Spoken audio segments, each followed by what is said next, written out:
أعوذ بالله من الشيطان الرجيم بسم الله الرحمن الرحيم قل الحمد لله وسلام على عباده الذين اصطفى الله خير أما يشركون أمن خلق السماوات والأرض وأنزل لكم من السماء ماء فأنبتنا به حدائق ذات بهجة ما كان لكم أن تنبتوا شجرها أإله مع الله بل هم قوم يعدلون أمن جعل الأرض قرارا وجعل خلالها أنهارا وجعل لها رواسي وجعل بين البحرين حاجزا أإله مع الله بل أكثرهم لا يعلمون أمن يجيب المضطر إذا دعاه ويكشف السوء ويجعلكم خلفاء الأرض أإله مع الله قليلا ما تذكرون أمن يهديكم في ظلمات البر والبحر ومن يرسل الرياح بشرا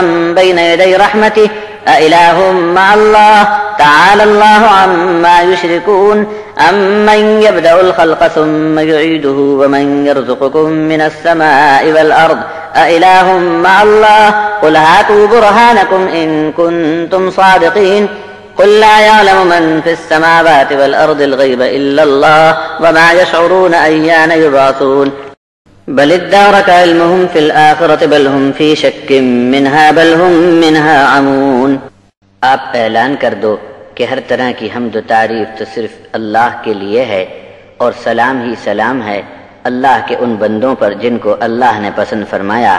اب ان سے پوچھو کہ کیا اللہ کو مان لینے میں خیر و بھلائی ہے یا جو کچھ یہ شرک کرتے ہیں اس میں ان کو کچھ بھلائی اور خیر کی امید ہے۔ بھلا یہ تو بتاؤ کہ آسمانوں اور زمین کو کس نے پیدا کیا اور آسمان سے تمہارے لیے پانی کس نے برسایا؟ یہ ہماری شان ہے کہ پانی برسا کر ہم نے رونق سے بھرپور باغیچے اگا دیے۔ تم میں یہ طاقت نہیں تھی کہ باغ کے کسی ایک درخت کو بھی اگا سکتے؟ ایسے اللہ کا سنگی ساتھی کوئی اور معبود بھی ہو سکتا ہے؟ نہیں، بلکہ یہ لوگ ایسی قوم ہیں جو دوسروں کو بھی اللہ کے برابر ٹھہراتے ہیں۔ یہ تو بتاؤ کہ زمین کو ٹھہرنے کے لائق بنا کر قرار کس نے عطا کیا اور اس کے بیچ بیچ میں نہریں ندیاں جاری فرما دی اور زمین میں پہاڑوں کے لنگر ڈال کر زمین کو ڈاماڈول ہونے سے بچا لیا اور دو سمندروں کے بیچ آڑ ڈال دی؟ کیا ایسے اللہ کے ساتھ اور کوئی دوسرا معبود بھی ہو سکتا ہے؟ نہیں، بلکہ ان کی بہت بڑی تعداد انجان ہو کر نادانی کا شکار ہے۔ اللہ کے سوا وہ کون ہے جو بے کس لاچار کی پکار کو جب بھی وہ دعا کرے قبول فرما لیتا ہے اور مصیبت سے چھٹکارے کے راستے کھول دیتا ہے اور زمین میں تم کو اگلوں کے بعد رہنے کا موقع دیتا ہے؟ کیا ایسے اللہ کے ساتھ اور کوئی بھی حاکم ہو سکتا ہے؟ تم لوگ بہت ہی کم دھیان دیتے ہو۔ یہ تو بتاؤ کہ جنگل، میدان اور دریا کے سفر کی اندھیریوں میں تم کو راستے کون دکھاتا ہے؟ اپنی رحمت کی بارش کے پہلے بشارت دینے کے لیے دل خوش کرنے والی ہواؤں کو بھیجتا ہے۔ کیا اب بھی اللہ کے سوا کسی دوسرے کو معبود بنانے کی تم جرأت کرو گے؟ ان کے شرک سے اللہ بہت بلند اور اعلیٰ ہے۔ بھلا یہ تو سوچو کہ مخلوق کو پہلی بار کس نے پیدا کر دکھایا اور مخلوق کو فنا کر دینے کے بعد دوسری بار وجود میں کون لا سکتا ہے؟ اور آسمان اور زمین سے تم کو روزی دینے کا انتظام کس نے جاری فرمایا؟ کیا اس حقیقت کے دیکھنے کے بعد بھی اللہ کے ساتھ کسی دوسرے کو اس کا ساجھیدار بناؤ گے؟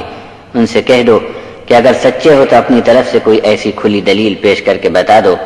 آپ فرما دیجئے کہ آسمانوں اور زمین میں جو کوئی بھی ہے، غیب کی بات اللہ کے سوا کسی کو نہیں معلوم، اور ان میں سے کسی کو نہیں معلوم کہ موت کے بعد ان کو کب زندہ کیا جائے گا۔ آخرت کے دن کے بارے میں ان کے علم کی دھجیاں بکھر چکی ہیں، بلکہ بہت سے لوگ تو حساب کے دن کے بارے میں شک میں پڑ کر اندھے بنے پھرتے ہیں۔